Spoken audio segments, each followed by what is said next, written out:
नमस्कार। प्रभात खबर के digital platform पर आपका स्वागत है।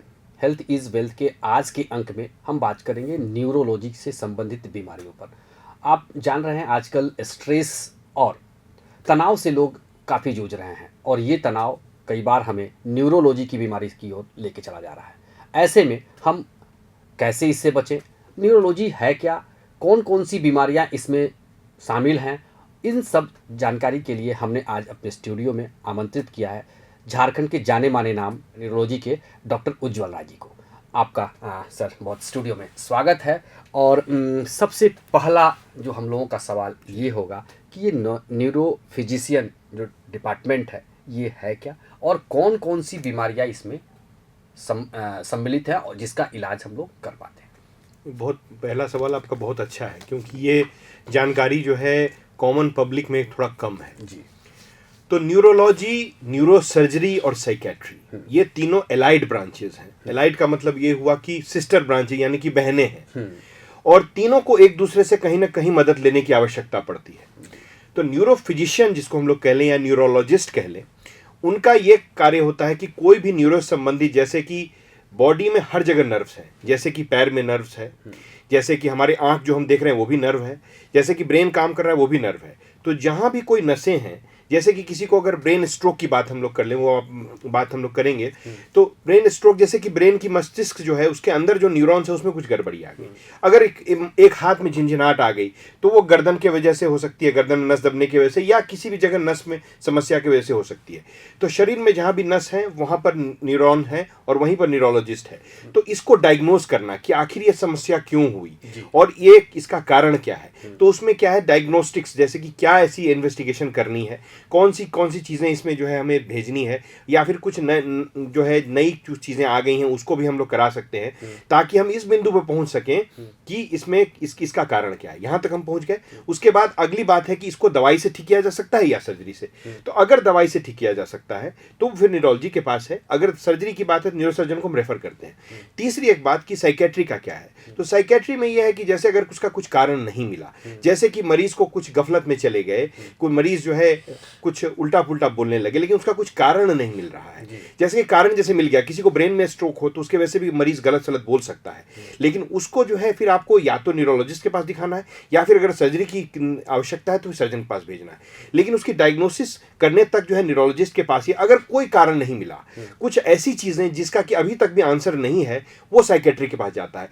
इसीलिए साइकेट्री ब्रांच जो है वो मदर ब्रांच है। जब ये शुरू हुआ था तो न्यूरोलॉजिस्ट नहीं हुआ करते थे, सिर्फ साइकेट्रिस्ट हुआ करते थे। जैसे से पता चलते गया कि ये चीज इस कारण के लिए, तो न्यूरोलॉजी की जो है उत्पत्ति हुई, और आज से करीबन 70 साल पहले न्यूरोलॉजी ब्रांच की उत्पत्ति हुई, और धीरे धीरे जो चीजों को पता चलते गया वो न्यूरोलॉजिस्ट के पास आते गया। अभी तक भी जो चीजें नहीं पता है उसको हम लोग सिम्टोमेटिकली ट्रीट करते हैं, वो साइकेट्रिस्ट के पास होती है। जी, कितनी बड़ी जानकारी और कितनी अच्छी जानकारी आपने दी जो हम लोगों को अभी तक पता नहीं था। सर एक और इसी में शामिल करेंगे कि जैसे न्यूरोलॉजी डिपार्टमेंट में हम जो प्रमुख बीमारियां कौन कौन सी हैं और उनका इलाज क्या क्या है सर। जी, तो सबसे मुख्य बीमारी जो हम लोग जानते हैं, जो हमारी दिनचर्या में हम देखने के लिए हमें मिलता है, वो स्ट्रोक है।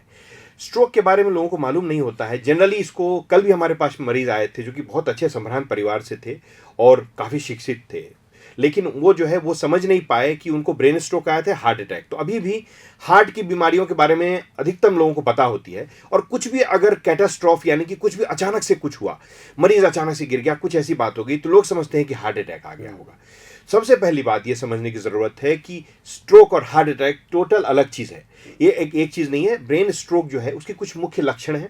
अगर वो लक्षण हो तो आपको तुरंत समझना चाहिए और तुरंत न्यूरो चिकित्सक के पास आपको पहुंचना चाहिए। तो इस ब्रेन स्ट्रोक सबसे पहली चीज है।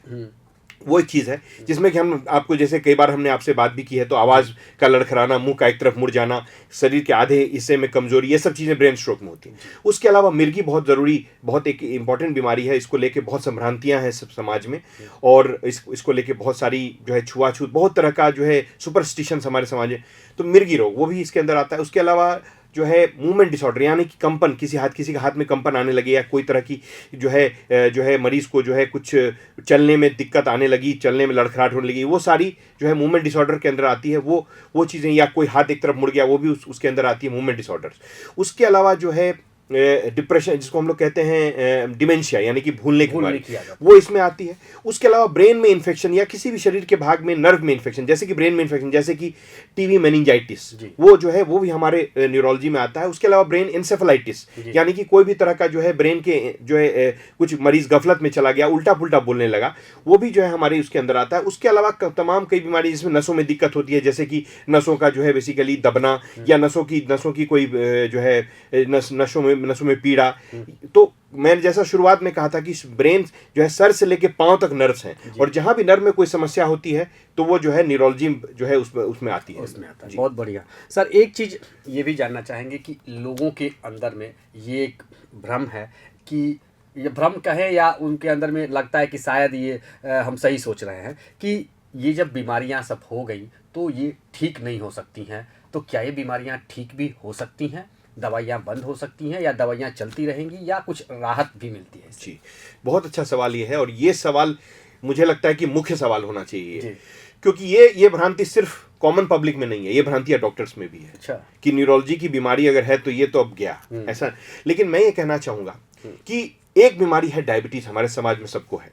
कौन सा ऐसा डायबिटिक पेशेंट है जो कह दे कि मैंने 100% डायबिटीज ठीक कर लिया अपना, कि 100% अब मेरे को इतना डायबिटीज था, मैं 400 शुगर था और मैं बिना कुछ किए ही मैं जो है 100 पर आ गया और मुझे ठीक हो गया। अगर कोई ऐसा कहता है तो शायद ऐसा गलत है, ऐसा नहीं होता है।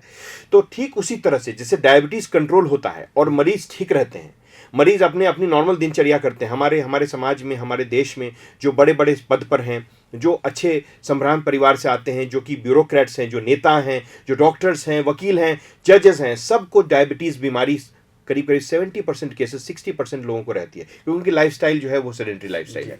तो डायबिटीज के साथ वो लिव करते हैं और बहुत लंबी लाइफ चलती है। ऐसा नहीं है किसी को डायबिटीज हो गया तो वहीं लाइफ का एंड है।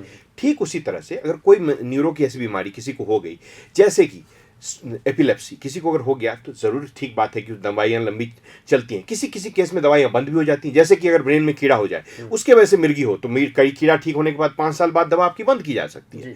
तो मिर्गी की बात होगी। उसी तरह से स्ट्रोक, अगर स्ट्रोक को सही टाइम पे पहचान लिया और स्ट्रोक का इलाज हो गया, तो हो सकता है कि एक थिनर या ये आपको लाइफ लॉन्ग चले, लेकिन अगर आपने सही टाइम पे उसकी इलाज कर ली तो आप बहुत सारी बीमारियों, जैसे कि एक तरफ कमजोरी वगैरह से बच जा सकते हैं। जैसे उसके अलावा जैसे कि पार्किंसंस है, तो पार्किंसंस का अगर आपने ठीक समय पे इलाज शुरू कर दिया तो कुछ हद तक उसको आपको सही लाइफस्टाइल दे सकते हैं। तो कुछ बीमारियां ऐसी हैं कि जिसको कि ट्रीट कर दिया जा सकता है पूरी तरह से, हालांकि उसका नंबर कम है, जैसा कि आपने कहा, बिल्कुल सही। कुछ बीमारियां ऐसी हैं जिनको कि हम लोग कंट्रोल कर सकते हैं। लेकिन इसमें सबसे बड़ी इंपॉर्टेंट बात है कि मायूस होने की जरूरत नहीं है। जिस तरह एक डायबिटीज का पेशेंट अपनी पूरे लाइफ में डायबिटीज का दवा खा के ठीक रह सकता है, उसी तरह 70% ऐसी बीमारियां हैं जो कि दवाइयों से कंट्रोल रहते हुए मरीज जिंदगी भर खा के जो है ठीक रह सकता है। लेकिन परेशानी कहां पर होती है, हमारे समाज में स्टिग्मा है दवाई को लेके कि भाई ये दवाई खाएंगे तो पता नहीं, हम तो सबसे बड़े जो है दुखारे जो है सबसे बड़े परेशान आदमी, लाचार हैं, और हमसे खराब किस्मत किसी की नहीं हो सकती है। तो मैं आपको ये बता दूं कि अगर आप ऐसा सोच रहे हैं तो बिल्कुल गलत है, क्योंकि हमारे समाज में जो भी अच्छे जगह पर हैं सबको डायबिटीज़ है, सबको कहीं ना कहीं कुछ ओबेसिटी है, उससे संबंधित बीमारी है। हम आप सब में कहीं ना कुछ विक्रांतियां हैं, हम लोग सब उसके साथ जीते हैं और खुश रहते हैं। तो खुश रहें, सब ठीक रहेगा। नमस्कार, आज प्रभात खबर डिबेट कर रहा है। लोग सर ये मान के चलते हैं कि टेस्ट में फेल हो जाना यानी दवाई का खाने लायक नहीं था। मैं इससे सहमत नहीं। छात्र ने जो आईआईटी का एग्जाम क्वालिफाई कर दिया तो हमने इसको इकोनॉमिक जस्टिस तो दे दिया। उन दिनों वो लातेहार का जो इलाका था, पलामू लातेहार का इलाका सबसे ज़्यादा नक्सल प्रभावित इलाका था। सारंडा का पूरा इलाका नक्सल प्रभावित था। आपके पार्टी का टेक क्या है? वो वन नेशन वन इलेक्शन पर सोचती क्या है? दिक्कत की बात ये है ना कि चुनाव को ही समस्या बताया दिया जा रहा है। जो दीर्घकालिक बीमारियां हैं देश के समक्ष, जिसको हम दूर कर रहे हैं।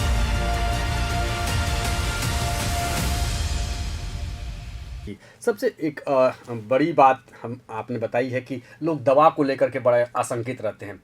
इसी से जुड़ा हुआ सवाल ये है कि अक्सर ये देखा जा रहा है कि लोगों को हाई बीपी रहता है, लेकिन वो इसलिए दवा शुरू नहीं कर पाते हैं क्योंकि उन्हें लगता है कि अब ये जीवन भर खाना पड़ेगा। लेकिन दुष्प्रभाव ये है कि लोग आप लोगों के पास वैसी अवस्था में पहुंचते हैं जब उन्हें बचाना बड़ा मुश्किल हो जाता है। क्या कहेंगे सर इस पर?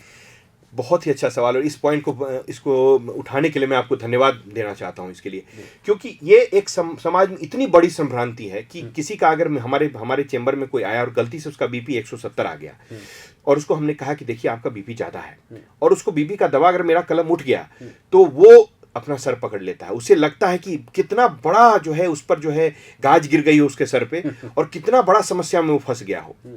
तो मैं आपको ये बताना चाहता हूँ, एक छोटा सा एग्जांपल अपने परिवार से मैं देना चाहता हूँ। हमारे परिवार में दो भाई हम हमारे जो है रिलेशन में थे, जिन्होंने कि मुझे मेरे पास आया और हमने दोनों का ही बीपी हमने देखा, दोनों का ही एक समान बीपी था। एक भाई ने अच्छे से दवाई खाई और लास्ट 20 साल से हमारा दवा खा रहे हैं, अभी उम्र उनकी 75 हो चुकी होगी और बिल्कुल स्वस्थ है, नॉर्मल दिनचर्या कर रहे हैं। दूसरे भाई जो हैं वो, उनको लगा कि पता नहीं ये कौन सी दवाई इन्होंने लिख दी, वो गांव में रहते हैं, वो कहे कि नहीं हम इसको ठीक करेंगे, अपने तरह से ठीक करेंगे, हम ये फलान जब जड़ी बूटी खाएंगे, हम फलान एक्सरसाइज करेंगे, ये तो 175 से हमारा 110 तुरंत आ जाएगा। हमने कहा देखिए आप मॉनिटर कर लीजिएगा, जैसा कि अमूमन हम अपने क्लिनिक पर बोलते हैं लोगों को, अपने हॉस्पिटल्स में कहते हैं कि देखिए हम आप पर कोई दबाव नहीं डाल रहे हैं, आप एक बीपी की मशीन लें और सुबह दोपहर शाम नापें, अगर 5-7 दिन आपकी बीपी बिल्कुल ठीक आए तो और 10 दिन नापें, फिर भी ठीक आए तो फिर आप मेरे पास आ जाएं, कि हो सकता है कि आपका बीपी का इंस्ट्रूमेंट ठीक हो, मेरा ही गलत हो। तो ऐसा अगर नहीं है तो आप दवाई खाएं। 99% लोग आके मुझे धन्यवाद कहते हैं कि सर आपने तो मेरी आंख खोल दी, मैं कभी सोचा नहीं था कि मुझे बीपी है, लेकिन मुझे बीपी है और अब बीपी की दवा खा के मैं पहले से बहुत अच्छा फील कर रहा हूँ। तो मेरा ये कहना है कि जो अमेरिका में जो लोग बैठे हुए हैं, जो इस पे शोध कर रहे हैं, जो अमेरिकन गवर्नमेंट है बड़ा ध्यान देती है इस पे, चलिए हमारे कंट्री में जो भी कह लीजिए दुर्भाग्यपूर्ण है या दुर्भाग्यवश, ये उतना ज़्यादा कंट्रोल्स नहीं है हर चीज़ में, लेकिन अमेरिका में बहुत कंट्रोल है। कोई भी दवाई रिलीज करने से पहले 10 बार वो सोचते हैं। FDA बहुत बड़ी ऑर्गेनाइजेशन है और वो जो है करने से पहले गवर्नमेंट का भी उस पर नज़र है काफ़ी, कोई मॉनिटरी बेसिस पे नहीं कोई दवाई रिलीज हो सकती है। तो जब आपने कोई दवाई रिलीज की है, FDA से रिलीज हुआ है और FDA कह रही है कि नहीं ये दवाई अच्छी है, कारगर है, तो उसको लेने में किसी को भी दिक्कत नहीं होनी चाहिए, क्योंकि वो जो है काफ़ी टाइम टेस्टेड चीज़ होती है, वैसे नहीं उसको रिलीज़ किया जाता है। और वो खाना जो है, खाने से आपका स्वास्थ्य भी अच्छा रहेगा और आप ठीक रहेंगे। अगर किसी को बीपी नहीं है किसी को, तो कोई डॉक्टर ज़बरदस्ती दवाई क्यों खिलाना चाहेगा? कोई ऐसा तो है नहीं कि उसका बेसिकली उसका पेट और उसके भाइयों का पेट उसी दवाई से चलना है, ऐसा तो कुछ नहीं है। तो ये संभ्रांति से कृपया करके मैं आपके दर्शकों को भी कहीं इसमें अपील करना चाहूँगी, इस संभ्रांति से निकलें। अगर कोई चीज़ नज़र में आई है, क्योंकि ये साइलेंट डिजीजेज होती हैं, ये जो है एक ब्लड प्रेशर, एक शुगर और एक किडनी की बीमारी, ये तीनों बहुत साइलेंट डिजीजेस होती हैं, अचानक से पता चलता है। तो रेगुलर चेकअप, जैसा कि आपके ऑफिस में से लेके अच्छे जो भी कार्यालय हैं वहाँ पर रेगुलर चेकअप्स होते हैं, और ये रेगुलर चेकअप का ही उद्देश्य यही होता है कि आप ये समझें कि आपको कोई ऐसी बीमारी है जो कि छुपी हुई है, उस छुपी बीमारी को अर्ली डिटेक्शन हम लोग कर लें और बच जाएं, ताकि हमारे पास आपको ना आना पड़े। एक बेसिक लेवल में आप रुक जाएं। जब आप न्यूरोलॉजिस्ट के पास आएंगे तो ब्रेन स्ट्रोक लेके आएंगे, आप एक जनरल फिजिशियन से छोटी सी दवा लिखवा लेंगे, आप कभी ब्रेन स्ट्रोक आपको नहीं होगा। बहुत बहुत अच्छी जानकारी आपने दी सर। एक और जानकारी इसी से साथ जुड़ा हुआ कि आज हर कोई भागदौड़ की जिंदगी में बहुत जल्दी में है, सब कुछ जल्दी अचीव करना चाह रहा है, और नतीजा ये है कि लोग डिप्रेशन और स्ट्रेस में आ जा रहे हैं। क्या इससे न्यूरोलॉजी की बीमारियों का मतलब संबंध है क्या? अब बहुत अच्छा सवाल ये भी है। एक शोध हुआ था all India institute of medical sciences Delhi, AIIMS Delhi में, जहाँ पे कि उन्होंने 334 मरीजों को उनका ऊपर शोध किया उन्होंने, जो कि लगातार डिप्रेशन से ग्रसित थे, और ये in association with psychiatry department ये शोध हो रहा था, न्यूरोलॉजी जो तंत्रिका विभाग जो है एम्स का उसमें। और इसमें ये पाया गया कि उसमें 80 to 85% लोगों को कोई ना कोई डिजीज है, जैसे कि डिप्रेशन, जैसे कि पार्किंसनिज्म और इस तरह की स्ट्रोक, न्यूरोलॉजिकल बीमारी में वो ट्रांसफॉर्म हो गया। ये बड़ी अजीब सी बात है, ये डॉक्टर्स को भी नहीं पता होगा कि भाई डिप्रेशन तो एक अलग चीज़ है और ये न्यूरोलॉजिकल बीमारी अलग चीज़ है, डिप्रेशन से इसका क्या संबंध? लेकिन है। अगर आपको डिप्रेशन लगातार रहा तो आपको तरह तरह की बीमारियाँ, जैसे कि मूवमेंट डिसऑर्डर्स, जैसे कि जो है डिप्रेशन, जैसे कि डिमेंशिया, भूलने की बीमारी, इस तरह की चीज़ें, और उसके अलावा मूवमेंट डिसऑर्डर जैसे कि कंपन होना शरीर का, ये सारी चीज़ें 85 स्ट्रोक, ये 85% लोगों में कहीं ना कहीं वो बीमारियां आ जाती हैं। तो ये जो केमिकल्स होते हैं एक्चुअली, डिप्रेशन जो हम लोग डिप्रेशन एंटी डिप्रेशन जब देते हैं तो उसमें कुछ केमिकल्स रिलीज होती हैं बॉडी में, जो केमिकल की कमी रहती है, वो केमिकल जो है बॉडी को इस तरह की बीमारियों से बचाते हैं। तो किसी को डिप्रेशन जो होता है, कई बार उसका कारण उसका माहौल, उसका स्ट्रेस, उसका जो माहौल होता है। लेकिन हर जगह जेनेटिक्स भी होता है। अगर आपके पिता या माता में डिप्रेशन था तो आपको होने का ज़्यादा चांस है। अगर आपके भाई में डिप्रेशन है तो आपको डिप्रेशन होने का ज़्यादा चांस है। उस केस में आपको और भी एहतियात बरतना है, आपको और भी खुश रहना है, आपको और भी संगीत सुनना है, आपको और भी जो है आपसे आके मिलना है, आपसे स्वच्छंद बातें करनी है, अपने समाज से ये करना है, अच्छा कार्य करना है, नियमित व्यायाम करना है, अच्छा खाना, पोषण वाला खाना खाना है। इस तरह से आप डिप्रेशन से बचेंगे और आगे अन्य बीमारियों से भी। जी, आपने अभी इसी के साथ जोड़ दिया कि म्यूजिक जो है सुनते रहना चाहिए। जी। तो एक म्यूजिक और म्यूजिक थेरेपी का कितना रोल है मस्तिष्क को स्ट्रेस, तनाव से मुक्त करने में? और आप बहुत अच्छे गाते भी हैं, कुछ बताएंगे सर? देखिए, संगीत का तो जो है जन्मांतर से जुड़ाव रहा है मेडिसिन से। तो ये आप चले जाइए, बहुत पहले अमेरिका में 150 साल पहले से इस पे शोध होते आया है। और आज के डेट में मैं अमेरिका गया था पिछले साल, तो मैं देखा कि हर अस्पताल में, जो भी एक बड़ा अस्पताल है, वहाँ पे एक डिपार्टमेंट है जिसको पूरा म्यूजिक थेरेपी डिपार्टमेंट है। और वहाँ बतौर म्यूजिक थेरेपिस्ट की जो है ट्रेनिंग होती है, जैसे फिजियोथेरेपिस्ट होते हैं, रिहैबिलिटेशन स्पेशलिस्ट होते हैं, वहाँ म्यूजिक थेरेपी अपने आप में हर यूनिवर्सिटी, बड़े यूनिवर्सिटी में, हार्वर्ड ले लीजिए आप कैलिफोर्निया ले लीजिए, आप जो है न्यूयॉर्क यूनिवर्सिटीज़ ले लीजिए, सब में म्यूजिक थेरेपी की कोर्सेज होती हैं। और म्यूजिक थेरेपिस्ट बतौर होते हैं मेडिकल म्यूजिक थेरेपिस्ट। अच्छा, डिपार्टमेंट जैसे कि आपका ये ऑफिस है, उस तरह के उनकी डिपार्टमेंट में मैं आश्चर्यचकित था। मैं सिर्फ सुना था, लेकिन वहाँ जाके मैंने देखा कि उस डिपार्टमेंट में जो है एक हेड ऑफ डिपार्टमेंट है, उसके अंदर 2-3 लोग हैं, उसके अंदर ट्रेनीज हैं, और तरह तरह की इंस्ट्रूमेंट्स रखी हुई हैं। पेशेंट्स आए हुए हैं, पेशेंट्स को कान में लगाया हुआ है, कोई वो एंजॉय कर रहा है, पेशेंट जो है वो पार्किंसंस का, कोई न्यूरोलॉजी का, कोई कैंसर का, कोई तरह तरह की बीमारियों का, और शोध हो रही है। और आप विश्वास नहीं करेंगे कि इतनी उसमें चौंका देने वाली उसमें फिगर्स आई हैं, रिजल्ट्स हैं कि जो कि मरीज जिसकी की लाइफ स्पैन हम समझ रहे थे कि 6 महीने सिर्फ है कैंसर की बीमारी, वो मरीज जो है 4 साल जी गया। जिस मरीज को डिमेंशिया ऑलरेडी कह दिया था कि 2 साल में ये बेड पे आ जाएगा, भूलने वाली बीमारी, वो मरीज अभी 3.5 साल हो गए, वो मरीज अभी तक बेड नहीं आया, वो अभी तक अपने ऑफिस जा रहा है। तो इस तरह से पार्किंसंस की बीमारी, अल्जाइमर्स में स्पेशली बहुत शोध हुआ है इसमें, अल्जाइमर्स डिजीज जो भूलने वाली बीमारी होती है। तो इस तरह से म्यूजिक थेरेपी का भी तो बहुत बड़ा रोल आ रहा है। अगर ऐसा नहीं होता तो कभी भी उतना पैसा गवर्नमेंट खर्च नहीं करती उस पर। ये गवर्नमेंट और नॉन गवर्नमेंट ऑर्गेनाइजेशन सब जगह म्यूजिक थेरेपी की वो है। तो म्यूजिक थेरेपी तो हरदम अच्छी चीज़ है। अब इसमें सवाल ये भी है, आप पूछना चाहेंगे कि कौन सी म्यूजिक थेरेपी? तो मैं ये कहना चाहूँगा कि जो आपको संगीत पसंद है, जो आपने बचपन से सुना है, म्यूजिक थेरेपी। अब वहां पर शोध हुआ है जो है वेस्टर्न म्यूजिक, तो हम हो सकता है वेस्टर्न म्यूजिक को ना कोरिलेट कर पाए। इसकी शोध इसीलिए हिंदुस्तान में भी हो रही है। आज के डेट में जो पोस्ट स्ट्रोक जो बोल नहीं पाते हैं लोग, जैसे कि स्ट्रोक के बाद बोल नहीं पाते, एफेजिया इसको हम लोग कहते हैं टर्म, तो ये जो है इस पर शोध हो रहा है। IIT दिल्ली और एम्स, ये दोनों मिला के, एम्स न्यूरोलॉजी तंत्रिका विभाग जो है, तो वहाँ पर प्रोफेसर साहब हमारे सीनियर हैं, वो बेसिकली ये दोनों मिलकर IIT और ये दोनों शोध कर रहे हैं, बहुत बड़ा शोध। और उसके जो प्रारंभिक रिजल्ट्स आ रहे हैं, मेरे पास बताया गया था, कुछ मरीज हमारे भी थे, हम भी उसके पार्ट में रहे हैं, कुछ हमारे मरीज हमने भेजे थे वहाँ, तो उसकी शोध बहुत अच्छी आ रही है। उसका जो रिजल्ट्स है काफ़ी उसका अच्छा आ रहा है। और हम उम्मीद करते हैं कि हमारे भारतवर्ष में भी इस तरह से म्यूजिक थेरेपिस्ट की हर यूनिवर्सिटी में चीज़ें हों, ताकि ये चीज़ भी एक जो है आगे बढ़े। जी सर, एक जाते जाते एक अंतिम सवाल कम शब्दों में, योग का क्या महत्व है आपके डिपार्टमेंट? जी, तो देखिए, मैं आपको ये कहना चाहता हूँ कि जैसे कि आयुर्वेद की बात होती है, जैसे कि बात होती है जो है और विधाओं की, तो ये बात ये अमेरिका ने किसी को भी नहीं आया। मेरे पास लोग आते हैं कि सर हम आयुर्वेद की ये दवा खा रहे हैं, इसका क्या है, इसका क्या असर है, इसका बताइए आप हमें कुछ।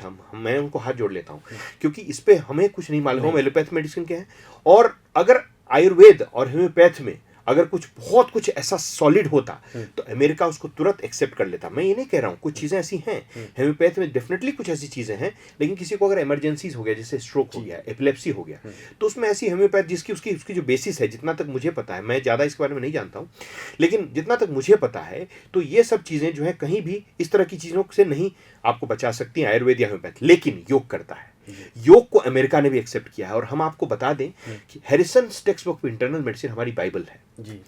आज के डेट में उसमें योग के बारे में एक पूरा चैप्टर है, उसमें पूरा जो है उसमें उल्लेख है उसका। और इवन हैरिसन जो सबसे बड़ी बाइबल है हमारी, उसमें भी योग को अपनाया है उन्होंने।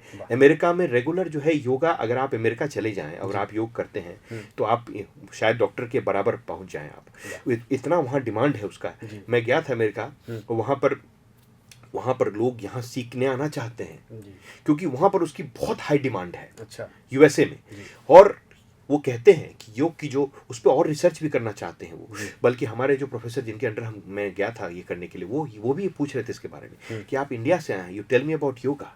तो मुझे ज़्यादा जानकारी नहीं थी, लेकिन मुझे बड़ा ये लगा कि भाई ये चीज़ ऐसी हमारी भारतवर्ष की है जिसको ये लोग भी मान रहे हैं, तो ये बहुत बड़ा सम्मान है हमारे भारतवर्ष के लिए। जी सर, आप बहुत अच्छे संगीतकार भी हैं, जी। बहुत अच्छा गाते भी हैं। 2 शब्द या 1-2 लाइन थोड़ा सा गुनगुना दें। तो सब खुश रहें, सब अच्छे रहें, इसी पे एक लाइन में जाते जाते गुनगुनाना चाहूँगा। हाँ चल के तुझे मैं लेके चलूं एक ऐसे गगन के तले, जहाँ गम भी न हो आंसू भी न हो, बस प्यार ही प्यार पले, एक ऐसे गगन के तले। तो डॉक्टर साहब ने देखा कि एक अच्छे न्यूरोलॉजिस्ट भी हैं और एक अच्छे संगीतकार भी हैं। उन्होंने बहुत सुंदर और कम शब्दों में हमें बहुत अच्छी जानकारी दी कि कैसे हम अपने लाइफस्टाइल को अगर सुधार लें तो हम स्वस्थ रख सकते हैं। और अगले अंक में हम फिर एक नए डॉक्टर के साथ होंगे, नए मुद्दे पर बातचीत करेंगे। तब तक के लिए बहुत बहुत धन्यवाद। प्रभातखबर.com, विश्वास वही, रफ्तार नहीं।